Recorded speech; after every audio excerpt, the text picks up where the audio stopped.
Dans mon 101ème Theory Time sur 4 fangames non ne rendent pas, je vous avais parlé de l'un des projets les plus attendus du moment, Project Eden's Garden. Ma vidéo est sortie la veille de la sortie du prologue, et c'était totalement fait exprès pour que tout soit bien frais dans votre tête quand on y a joué ensemble en live sur Twitch. Twitch.tv/Torchrai, 19h30 tous les lundis. Et aujourd'hui on va se concentrer sur ce que le prologue a amené, ou à nouveau amené. Dans mon 101ème Theory Time, on s'était principalement concentré sur le rapprochement entre les mythes de la Genèse, Adam et Ève plus précisément, et le jeu. Cette fois-ci, je vous propose de vous concentrer sur 3 points bien précis. Un amené par le chapitre 0, un amené par quelqu'un en commentaire, et un que je n'avais pas encore mentionné. Bonsoir, bienvenue pour ce 103ème Theory Time, où je vous propose de replonger à pieds joints dans l'univers passionnant de Project Eden's Garden. C'est parti.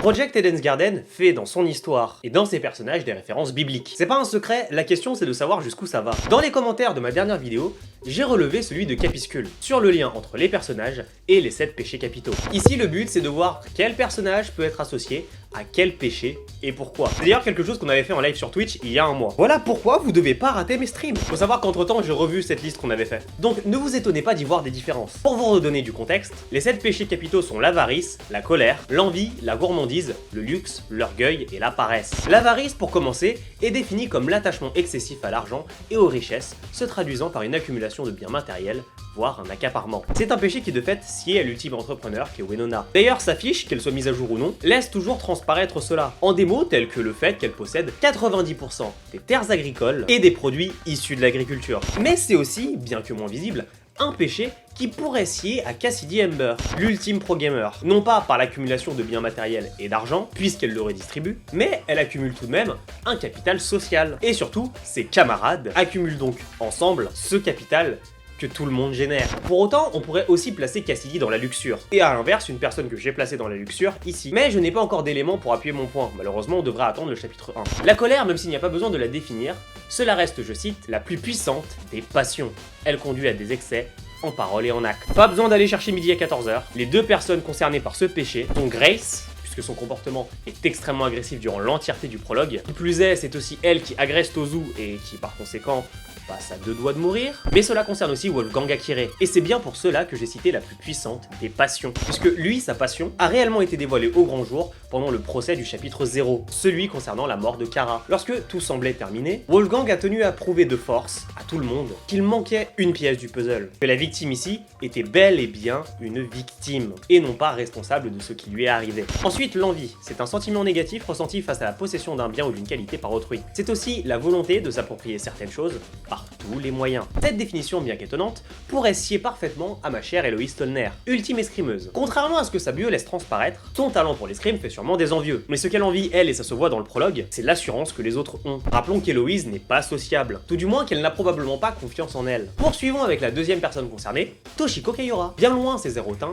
on sait que Toshiko a tendance à envier, voire même à admirer les autres, notamment dans le cast, Winona et Diana Vénitia. Surtout lorsque Toshiko parle de toutes ses amies qui sont sur la liste d'attente de Diana. Quelle chance! Pour continuer, la gourmandise est un désir immodéré d'aliments pour soi-même. Le seul qui a parlé de cuisine, c'est Jet. Même pas besoin de réfléchir à quelqu'un d'autre. Mais comme il faut bien une deuxième personne, je pense que Cassidy serait aussi ici une bonne candidate. Voyez-vous, quand on regarde ses besoins primaires, cela consiste en de la gourmandise. Y a pas photo, c'est même d'ailleurs plus crédible que pour l'avarice pour Cassidy. Après, si on considère la gourmandise comme un désir immodéré non pas d'aliments, mais de reconnaissance, peut-être que Diana ou Toshiko pourraient rentrer dans cette case. La luxure est le plaisir de posséder l'autre, de se servir de lui pour assouvir ses propres envies ou instincts. Kai, l'ultime influenceur, utilise sa communauté à ses fins. Tel un influenceur, vous me direz. Il est dangereux, pas de lui-même, mais à cause des autres dont il se sert pour harceler autrui. Qui d'autre? Bien évidemment, Eva Tsunaka. C'est con à dire, mais il suffit de regarder le prologue pour s'en rendre compte. Et pour une troisième personne, plusieurs options se profilent. Diana Vénitia ou encore Cassidy Ember. L'orgueil, d'après saint Thomas d'Aquin,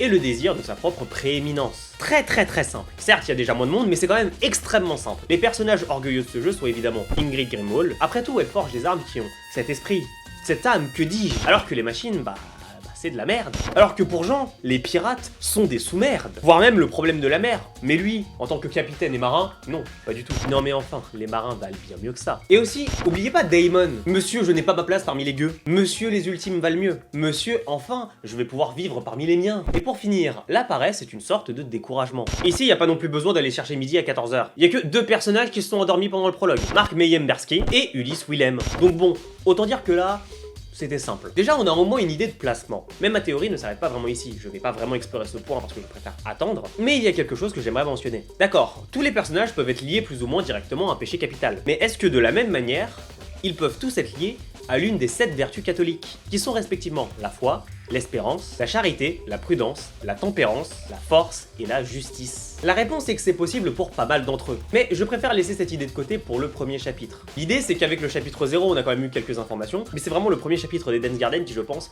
va nous permettre de donner une direction à nos théories. Pour autant, ce qui m'intéresse pour l'instant ici, c'est que via leurs péchés respectifs, un ordre des morts pourrait plus ou moins se dessiner. Disons que, sans les mobiles, on peut déjà voir les cordes sensibles sur lesquelles Tozu pourrait appuyer, en dehors de leur petite peur à tous de la mort évidemment. Mais pour l'instant c'est principalement de la symbolique. Si on l'applique au cast, on peut par exemple penser que si Cassidy devait tuer, elle viserait Wenona, si Toshiko devait tuer, elle pourrait s'en prendre à Diana, que si Héloïse trouvait le courage, elle pourrait s'en prendre à Kai, etc. En fait, ce que je veux dire par là, c'est qu'on peut vraiment dessiner une idée de qui pourrait tuer qui basée sur les péchés capitaux. Pas non plus l'ordre des morts en lui-même, même si je pense qu'à mon avis, il y a quand même un lien très étroit entre les deux. Passons maintenant à la deuxième théorie.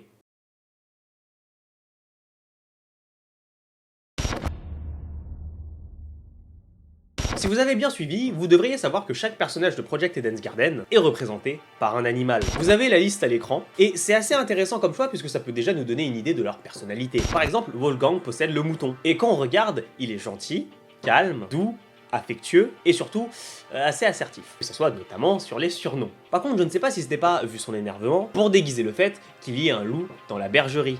Et non, je ne parle pas de Jet, mais il y a une interprétation que je veux faire de ces animaux. Certains sont sur la chaîne alimentaire, littéralement en dessous des autres. Alors certes, ça peut nous donner une idée de l'ordre des morts aussi. Pour ne pas dire, ça peut nous donner une idée des proies des autres. Par exemple, Diana et le caméléon, Kai et le papillon. Diana pourrait donc tuer Kai. Jet et le loup, Wolfgang et le mouton. Jet pourrait donc tuer Wolfgang. Et il y en a d'autres. Mais moi, ce à quoi je veux m'intéresser ici, c'est les animaux liés à Daemon Matsu et Eva Tsunaka, à savoir le serpent et le corbeau. Dans mon 101ème Theory Time, je vous ai dit que Daemon et Eva pourraient être le poison du jardin d'Éden. C'est eux qui auraient comme mission de faire tomber Tozu, de par la connaissance que Daemon a et peut inciter les autres à avoir, comme c'est le serpent. Par ailleurs, cela semble se vérifier. Il impose bien aux autres la vérité. Et la vérité qu'il pense comme étant la vraie et celle que Wolfgang pense aussi comme étant juste. Eva, j'avais pas encore spécialement d'idée, mais depuis le prologue, je me rends compte que le corbeau lui sied bien. Eva, elle, c'est son rôle que j'avais pas jusque-là, mais disons que, comme le corbeau, elle a ce rôle d'oiseau de mauvais augure. En plus d'être suspecte, Eva a depuis le début du prologue l'air d'intervenir à chaque fois avec des trucs importants. Or, son talent au moment où il va arriver comme par hasard une grosse merde,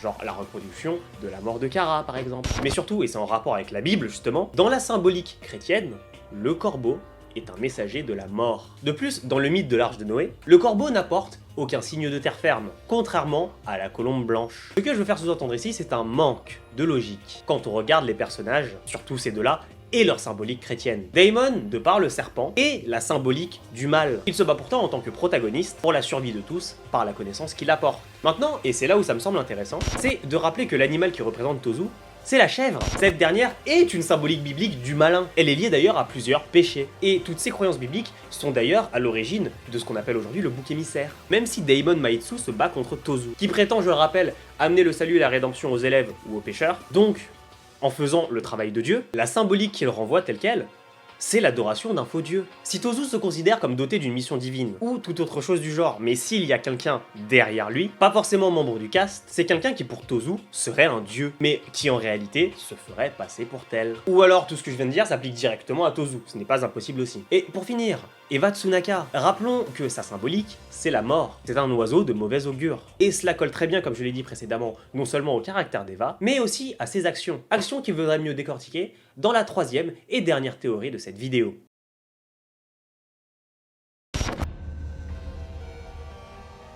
Parmi la pléthore de personnages présents dans ce jeu, plusieurs se démarquent énormément des autres durant le chapitre 0. Je pense notamment à Grace Madison, Eva Tsunaka, Cassidy Ember, évidemment, Wenona, Diana Vinicia, Wolfgang Akire, Daemon Matsu et j'en passe quelques-uns. Les personnages que je cite se démarquent par leur manière d'être détestables, comme Grace et Damon, par le fait que certaines personnes devraient vraiment retenir leurs orgasmes en voyant Wolfgang, ou que si jamais vous refusez de devenir un camarade de Cassidy, je vais devoir vous éliminer. Mais bref, j'aimerais qu'on se concentre sur la personne qui est potentiellement la sidekick du jeu, Eva Tsunaka. Disons que si l'équipe d'Eden's Garden voulait faire plus suspect qu'elle, ils auraient eu du mal. Déjà, il faut rappeler quelque chose, c'est l'ultime menteuse. Qui plus est, elle a bien attendu la toute fin pour révéler son talent. D'ailleurs, point auquel je tiens à porter une certaine attention, c'est que dans Project Eden's Garden, il n'y a pas d'ultime point d'interrogation. C'est pas du jamais vu, Hush Whisper et Weeping Rebellion n'en ont pas non plus. F. Shatterdope, si, mais c'est le personnage principal, donc ça va, non?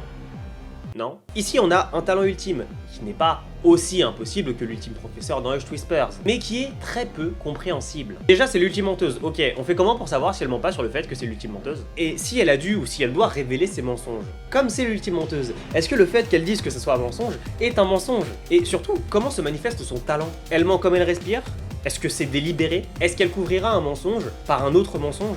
Bref, on peut pas la croire, je pense que c'est ce que ce jeu essaye de nous dire. C'est bien pour ça d'ailleurs que je suspecte Eva. Voyez-vous, je pense qu'Eva Tsunaka a un vrai lien avec le Killing Game. Pas que c'est le mastermind. D'ailleurs, je vais partir sur un point dès maintenant. Je pense qu'il n'y a pas de mastermind dans Project Eden's Garden. Tout du moins, pas dans les participants. Par contre, qu'il y ait quelqu'un qui est un peu plus informé, un peu plus au courant, ça ne m'étonnerait pas. Et ça ne m'étonnerait encore moins que ça soit Eva. Il y a plusieurs points qui fait que je suspecte plus Eva que n'importe quel autre personnage. Déjà, les agissements d'Eva envers Damon et les autres me paraissent suspects. Par exemple, ce qui s'est passé à son réveil. Cette idée de faire croire à Damon qu'elle était encore endormie, alors qu'elle avait déjà eu le temps de visiter tout le sous-sol. Le fait aussi que le jeu tente de nous mettre faussement en confiance vis-à-vis d'Eva. Ça aussi, ça me semble assez suspect. Je m'explique. Aux yeux de quelqu'un qui n'a rien voulu savoir ou qui ne sait rien de Project Eden's Garden, quand on vérifie chaque box qu'Eva a vérifié, cela va nous mettre dans un faux sentiment de confiance, notamment car elle ne nous a pas menti. Et derrière, quand on nous révèle que c'est l'ultime menteuse, on tombera forcément des nues. Mais quand on sait ça, on va pas tomber des nues. Au contraire, on va se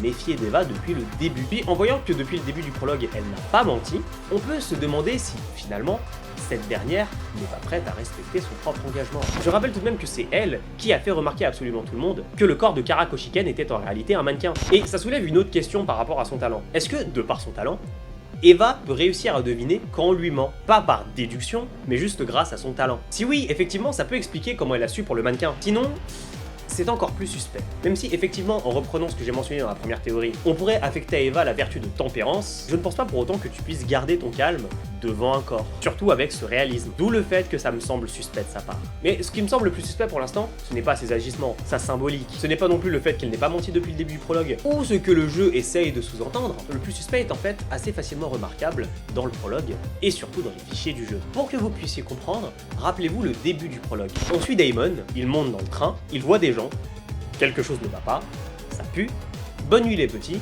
la cave, et dans la cave, Eva fait remarquer à Damon le fameux trinket. Vous voyez, le trinket comme le Ian Book, mais revisité à la sauce Eden's Garden. Mais on est d'accord que faire remarquer ça, ça n'a rien de suspect.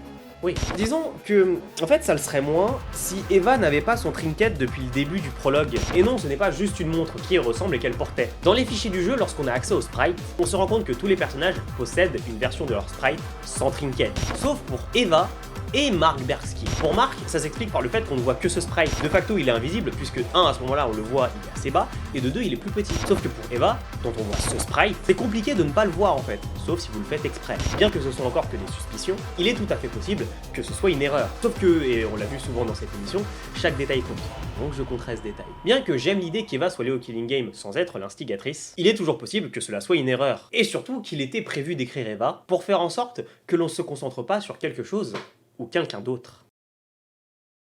Voilà ce qui conclut ce 103e Theory Time sur le chapitre 0 de Project Eden's Garden. J'espère qu'il vous aura plu. Je trouve quand même que cette fois-ci j'étais assez prudent sur les théories qui ont été développées. J'aurais potentiellement pu partir plus loin, mais comme ils l'ont dit, ça prendra à peu près 1 an pour avoir le chapitre 1. D'ici ce délai, s'il est bien respecté et qu'au contraire elles ne vont pas encore plus vite, j'aurai sûrement en fait du temps pour réfléchir à d'autres idées. Et évidemment, ces autres idées, si je les ai, si j'arrive à les développer et à les accrocher à quelque chose, je vous en parlerai en vidéo. En attendant, n'hésitez pas à laisser vos idées et théories en commentaire. J'ai très envie de lire tout ça. Le mois prochain, on parlera de théories, mais cette fois-ci sur un autre fangame. Un auquel vous devriez d'ailleurs vous intéresser. C'était Hunter, on se retrouve très bientôt pour un prochain Theory Time.